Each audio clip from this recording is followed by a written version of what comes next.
محاذ کو مزید ہوا دے رہے ہیں۔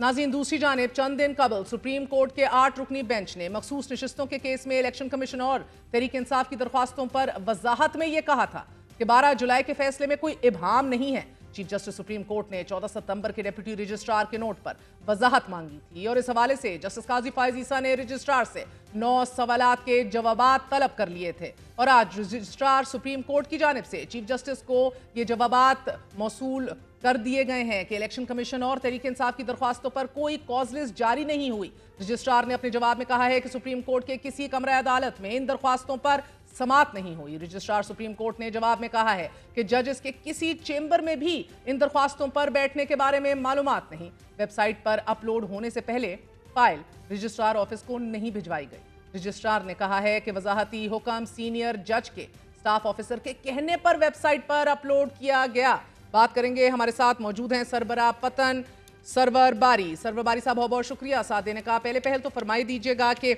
چیف جسٹس پاکستان کا 4 صفحات پر مبنی فیصلہ جس کے اندر یہ کہا گیا ہے کہ کاز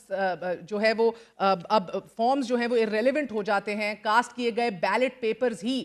فیصلہ کن عنصر ہیں اس تمام ایشو کے اندر۔ پریسائڈنگ افسر یا ریٹرننگ افسر کی طرف سے مطلوبہ فارم میں جو کچھ ریکارڈ کیا جاتا ہے وہ ووٹوں کی گنتی کا ہی حتمی تعین نہیں ہوتا، اور اگر ووٹوں کی دوبارہ گنتی کا حکم دے دیا جائے تو پھر بیلٹ پیپرز پر مشتمل ہی تھیلے ہوں یا پیکٹس ان کو کھول کر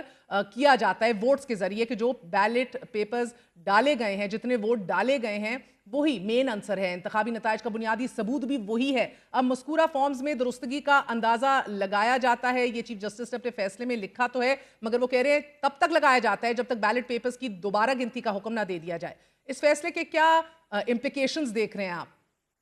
دیکھیے، جہاں تک تو یہ بات ہے کہ جو بنیادی چیز ہے وہ ہے تو بیلٹ پیپر، لیکن ہم نے دیکھا ہے کہ ماضی میں کچھ جگہوں پر جہاں ری کاؤنٹنگ کی گئی ہے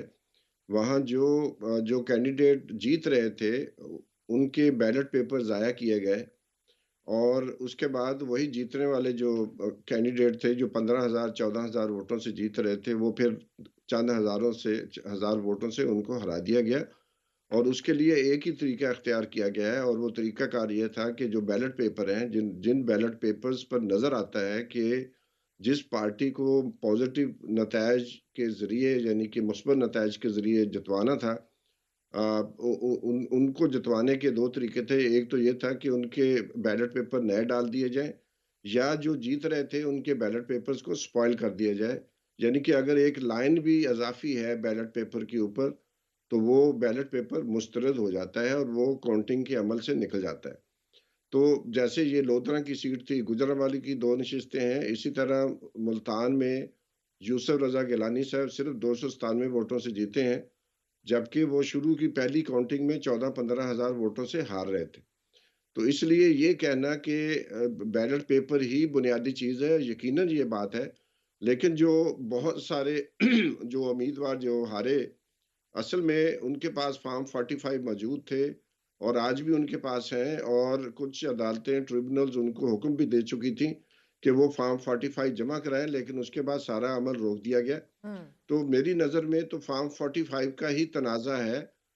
8 فروری سے لے کر آج تک، کیونکہ بہت سارے فارم 45 پہ جو امیدوار جیتے ہوئے ہیں ان کو ہروانے کے لیے نئے فارم 45 تیار کیے گئے تھے، اور اب جو دوسرا طریقہ کار ہے جو زیادہ وہ سمجھتے ہیں مؤثر ہے کہ بیلٹ پیپر کی جو اہمیت ہے اس کو فارم 45 کے اوپر بڑھا دیا جائے، لیکن یہ نظر میں رکھنا چاہیے کہ فارم 45، 46، 47، 48 یہ تمام فارم پولنگ ایجنٹس، آبزرورز کی اور میڈیا کی موجودگی میں تیار کیے جاتے ہیں۔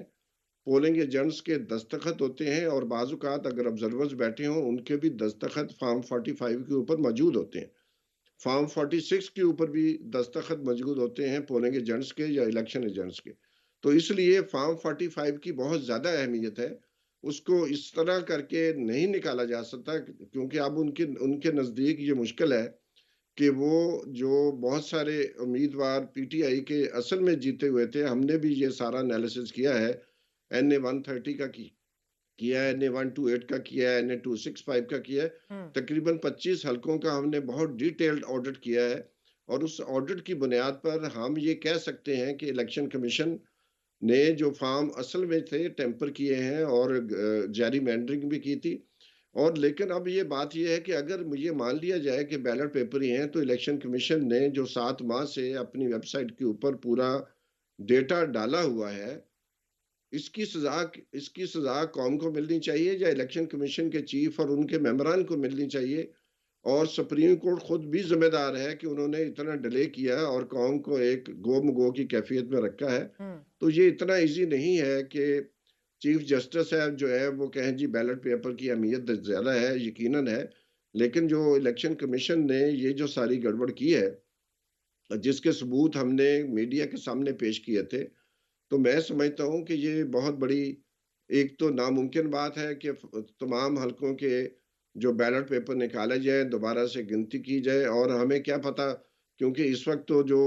الیکشن کمیشن اپنی کریڈیبلٹی لوز کر چکا ہے، اور ابھی جو سپریم کورٹ کا میجورٹی ڈیسیجن آیا ہے اس میں بھی